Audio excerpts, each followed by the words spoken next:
Catherine Waymaster. Thank you. With that, you may go ahead and proceed with your statement this afternoon. Thank you. My name is Catherine Waymaster, but to two Oxford High School kids, my name is Mom. Excuse me. Oh, you're fine, man.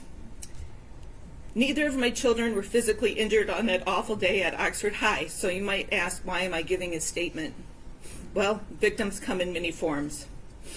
On November 30th, I drove my daughter Danielle to school.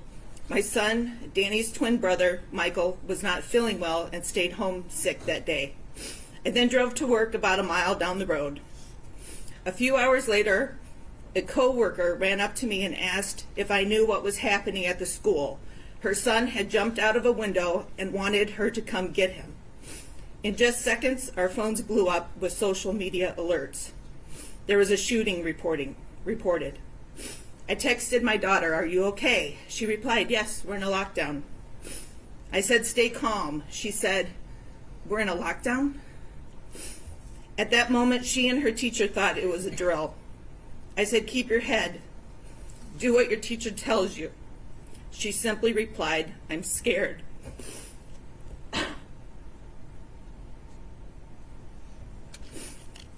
I ran out of work and headed to the school.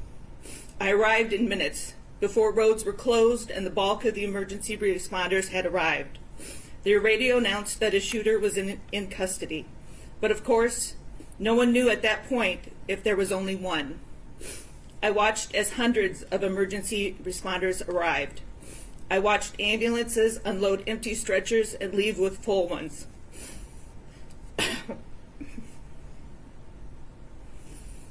I watched as other parents tried to enter the building and be held back by police. I watched a SWAT team suit up in full gear to enter a building where my daughter was still in. My daughter was in a classroom less than 50 feet away from where the shooting began. She was huddled in a corner with her classmates, holding items to use as weapons in case the shooter came in. My daughter chose to arm herself with the star from the top of the classroom Christmas tree to use as a stabbing device. Let that sink in.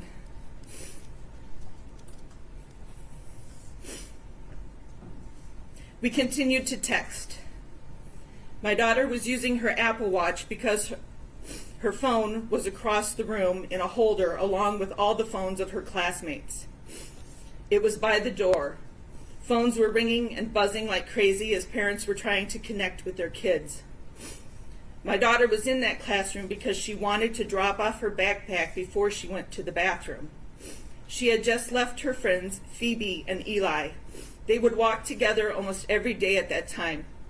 Had she not detoured, had she stayed with her friends, what would have happened? That weighs heavy on her mind.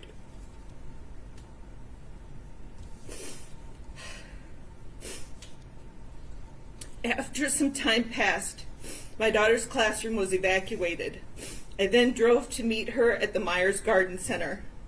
As I rounded the corner of Oxford Road and Ray Road, I saw hundreds of kids heading to the safe place. Some running, many crying, holding on to each other. It's almost indescribable. I then turned into the store's parking lot. Hundreds and hundreds of parents were there. It was chaotic. By the front door of the store was a classroom of special needs kids.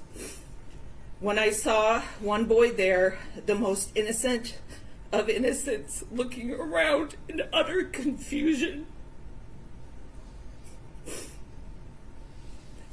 I knew at that very moment that true evil had come into our lives. What conversation went on in that home that night, I can't even imagine. As for my daughter, it had always been her dream to become a teacher. Anyone who knows her would tell you she would make a great teacher. On November 30th, that dream stopped. The fear of having a student like the defendant scares her. She thought she knew him. They were in many classes together over the years. She saw no evil brewing in him.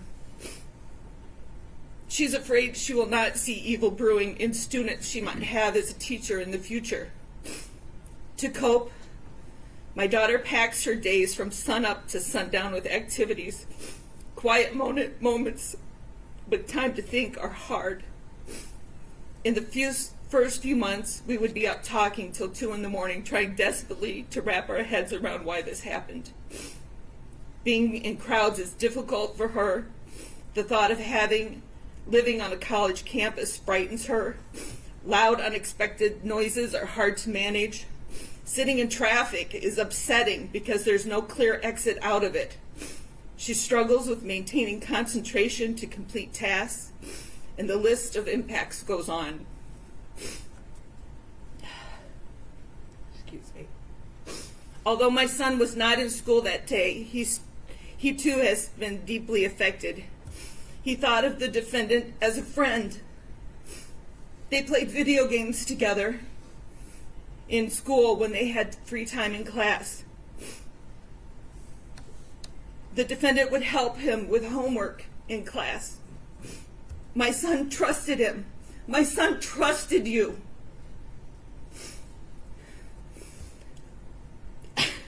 Now my son trusts no one. He keeps to a very small group of friends. He was not a fan of school before the shooting, and now every day is a struggle to get him to even show up. He hates being in that building.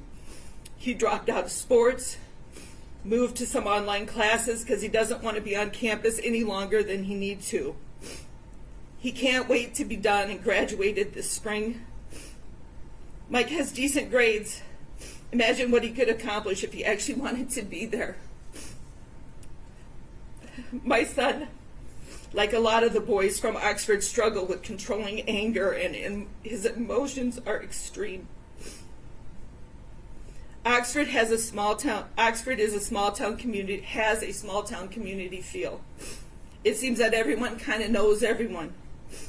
So many notable things have happened to my circle of friends because of these events, and I'd like to share a few.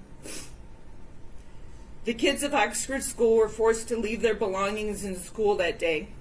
Hundreds of cars remained in the parking lots because the keys were in the backpacks they left behind. One friend's son held vigil over his dead friend's car so no one would mess with it while it was parked there. At a town vigil, a sound system crackled, sent the crowd running in all directions. A co-worker of mine was trampled and broke her collarbone. I found my kids huddled in fear in the basement of an old building. My friend's daughter refused to go anywhere without a support dog by her side. Another friend of mine had 4 kids in the school at the time. She described her home as a minefield because she never knew what kid would break down at any given moment. Another friend's daughter desperately wanted to return to school. She would drive there, but she sat in her car in the parking lot for hours, too afraid to go in the door. Sadly, she was not the only one sitting in the car trying to work up the courage to enter.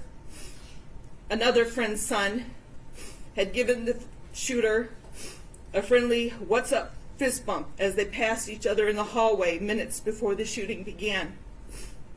He's racked with guilt, wondering if he could have stopped it all.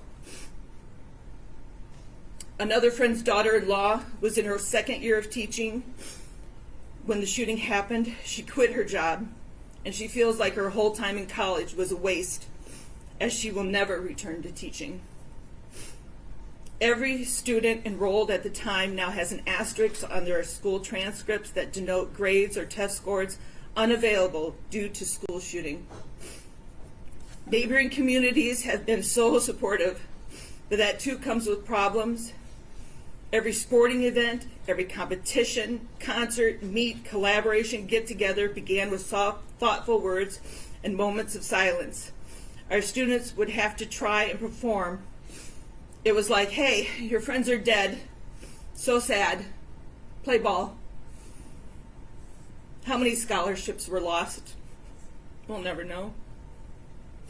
A rift has emerged in this community over how the school is handling things. It's ugly and it's sad.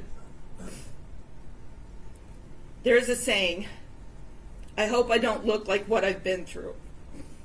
Our kids are desperately trying to act like normal teenagers, yet in the back of their heads, this event taints every moment they try to enjoy. I have a lot of parent friends, and each one of us has one or more children grieving in so many different ways. It's heartbreaking. I feel that each of these kids deserve justice. There were nearly 1,800 students and staff in the building that day, nearly 300 first responders, and hundreds of parents like me all left to pick up the pieces of the defendant's quest for fame.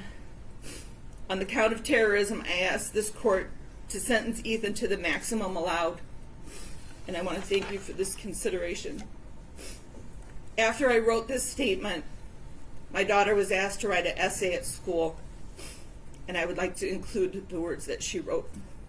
She had to write a statement of something that changed her mind or changed her perspective. And this is what she wrote. Since I was a little girl, I've always looked up and wanted to be a teacher. I remember playing in my bedroom with a school desk, making my friends be students, pretending to teach them. I can remember asking my sister to buy me a microphone so I could talk into it just the way that teachers did at school. I've always looked up to my teachers and have always wanted to become one. The way they connected with my peers and myself inspired me to pursue teaching as a degree. Unfortunately, a day came when my whole dream changed. On November 30th, a lone gunman and fellow classmate walked into Oxford High School and in just a few violent moments nearly ended my dream. For a long time I felt isolated and not sure if teaching was the right career for me. I felt I was alone and I would never be able to protect students if I was in the teacher's shoes. I started to explore other degrees, but nothing sparked me the way that teaching always has. I soon realized that I could not let the actions of one troubled individual stifle my passion for teaching. I know I will always have uneasy feelings walking in public spaces, such as schools, malls, movie theaters. This event has left a permanent scar on my mind. But since this time, I have found the love for teaching again. I have shadowed many teachers. I feel that if anything is to occur, I would be able to protect those students rather than anyone else. I have now been accepted to OU for elementary education, and I would not change a word. Thank you. Thank you. First off, good luck to you.